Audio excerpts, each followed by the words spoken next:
অত্যন্ত দুঃখজনক, অত্যন্ত হতাশার যে আসলে জগন্নাথ বিশ্ববিদ্যালয়ের এতগুলো শিক্ষার্থী সারা রাত এখানে বসে আছে। আপনারা গণমাধ্যম কর্মী অনেকেই ছিলেন, দেখেছেন কি মশার কামড়। এই রাস্তায় ঘুমাচ্ছে শিক্ষার্থীরা, এই প্রচণ্ড রৌদ্র তাপের মধ্যে সবাই বসে বসে স্লোগান দিচ্ছে।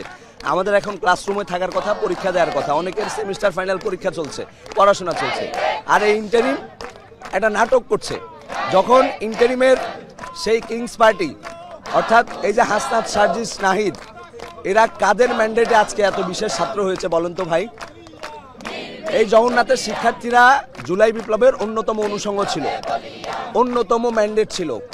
অথচ জগন্নাথ বিশ্ববিদ্যালয়ের আজকে 2 দিন পর্যন্ত শিক্ষকরা বাংলাদেশে নজিরবিহীন যে ভিসি, প্রক্টর, রেজিস্ট্রার, শিক্ষকরা সবাই একসাথে শিক্ষার্থীদের সাথে রাজপথে, সবাই একসাথে রাস্তায় ঘুমাচ্ছে, রাস্তায় আছে। আর ইন্টারিমের পক্ষ থেকে, শিক্ষা প্রতিষ্ঠানের পক্ষ থেকে, ইউজিসির পক্ষ থেকে সংশ্লিষ্ট কোনো দপ্তর থেকে এখনো পর্যন্ত কোনো রকমের কোনো আশ্বাস আমাদের কাছে আসে নাই। আমরা একটু স্পষ্ট করে মনে করিয়ে দিতে চাই সরকারকে, ভাই আপনারা যাদের ম্যান্ডেট নিয়ে সরকারে আছেন, খুব ছোট কোনো অনুষঙ্গ থেকে বড় ধরনের কোনো দুর্ঘটনা ঘটার আশঙ্কা সবচেয়ে বেশি। আমাদের শিক্ষার্থীদের একজনের যদি কোনো কিছু হয়ে যায় তাহলে আপনাদের ইন্টারিম গভর্নমেন্টের সামগ্রিক সরকার কাঠামোতে কিন্তু মারাত্মক প্রভাব পড়বে। ইতোমধ্যেই সারা দেশের প্রগতিশীল এবং বিবেকবান মানুষরা আমাদের সাথে সংহতি প্রকাশ করেছে। আমাদের সারা দেশের বিবেকবান শিক্ষার্থীরা 7 কলেজ, রাজশাহী ইউনিভার্সিটি আমাদের সাথে সংহতি প্রকাশ করেছে। সুতরাং আমরা প্রত্যাশা করব ইন্টারিম ঘুমিয়ে না থেকে আপনারা পতিত সরকারের মতো অপরিণামদর্শিতার পরিচয় না দিয়ে দূরদর্শিতা এবং বিচক্ষণতার পরিচয় দিয়ে অনতিবিলম্বে আমাদের দাবিগুলো মেনে নেন। আর যত কালক্ষেপণ করবেন, যত দীর্ঘ সময় অতিবাহিত করবেন, ততই আপনাদের জন্য অশনি সংকেত নেমে আসবে। এটা আমরা আগেই বলে রাখছি। ধন্যবাদ। সরকারের পক্ষ থেকে এখন পর্যন্ত কোনো আশ্বাস পাওয়া যায়নি। আর আমাদের অধিকার আদায় না হওয়া পর্যন্ত আমরা এই মাঠ ছাড়ছি না, কখনোই ছাড়বো না। কারণ আজকে উপদেষ্টা হয়ে যারা বসে আছে, কাদের রক্তের উপর বসে আছে? এটা তো আমাদের রক্ত, আমাদের ছাত্র জনতার রক্ত। আসলে এভাবে বলতে হয় না যে আমরা কি করছি না করছি, এটা না। জুলাই অভ্যুত্থান তো ছাত্রদের আন্দোলনেই হয়েছে, তার ছাত্রদের রক্তের বিনিময়ে হয়েছে, তাই না? তাহলে সেই ছাত্রের রক্তের উপর দাঁড়িয়ে থাকা ইন্টারিম গভর্নমেন্ট, তারা এখনো আমাদের কোনো আশ্বাস দেয়নি। কেন?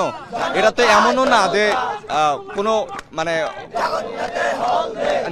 অন্যায্য কোনো দাবি, এরকম কোনো কিছু নাই। এই দাবিটা আমাদের 2013 সাল থেকে হয়ে আছে। 14 সালে আমরা মার খাইছি, 16 সালেও আমরা মার খাইছি। হ্যাঁ, এই একটা হল আন্দোলনের জন্য। সেই আন্দোলনটা আজকে আমরা তাদের কাছে হয়তো স্বৈরাচার ছিল, আওয়ামী লীগের কাছে আমরা পাইনি, হ্যাঁ, হাসিনার কাছে পাইনি, কিন্তু ইন্টারিমের কাছে তো আমাদের প্রত্যাশা থাকে। তো প্রত্যাশার চাইতে প্রাপ্তি আসলে তো কম হয়ে গেল না? এরকম হয়ে গেল। তাদের কাছ থেকে এখন আমরা কোনো আশা পাইনি। বর্তমানে যে পরিস্থিতি, আমরা এখন পর্যন্ত সরকারের কাছ থেকে কোনো প্রকার আশ্বাস পাইনি এবং সরকার, প্রশাসন আমাদেরকে কোনো প্রকার রেসপন্স দেয়নি। তো যতক্ষণ না পর্যন্ত আমরা এই দাবিটা পূরণ হচ্ছে, আমরা কোনো প্রকার আশ্বাস বা রেসপন্স না পাচ্ছি, আমরা এখানে অবস্থান করব। এবং আমাদের নেক্সট যে পদক্ষেপ সেটা হলো যে নামাজের পর থেকে সবাই আমরণ অনশনে বসবে এবং যতক্ষণ না পর্যন্ত প্রশাসন আমাদের এই দাবি, যৌক্তিক দাবিগুলো মেনে নিবে, ততক্ষণ পর্যন্ত আমরণ অনশন এই যমুনাতে চলবে এবং চলতে থাকবে। আমাদের যতদিন দাবি দেওয়া মেনে না হয় আমরা এখানে অবস্থান করব, অনশন করব। আমাদের এখান থেকে লাশ যাবে। হ্যাঁ, কোনো জবিয়ান দাবি আদায় ছাড়া তাদের ক্যাম্পাসে ফিরবে না। Campus shutdown. আমাদের হয় লাশ যাবে, না হয় আমরা দাবি আদায় করে ঘরে ফিরবো। আর ইন্টারিমকে সতর্ক করতে চায়, তারা আমাদের ভয় ভীতি দেখায়, 140 ধারা জারি করে, রাত্রে লাইট অফ করে দিয়ে ভয় দেখায়। ম্যাসাকার যদি একবার চালানো হয়, এর পরিণাম কিন্তু ভয়াবহ হবে বলে দিলাম। ইন্টারিম ভালোর ভালো, আমাদের আন্দোলন যৌক্তিক, আমাদের আন্দোলন মেনে নেন, আমাদের সাথে কোনো বৈষম্য করেন না, আমাদের আন্দোলন মেনে নেন। আমরা আপনাদের সম্মান জানাই, আমাদের রক্তের উপর দিয়ে আপনারা ক্ষমতায় আছেন, আমাদের দাবিটা মেনে নেন। আমরা স্টুডেন্ট, আমরা রাজপথে থাকতে চাই না, আমরা ক্যাম্পাসে থাকতে চাই, আমরা ক্লাস করতে চাই, আমরা গবেষণা করতে চাই, আমরা পড়াশোনায় ফিরতে চাই।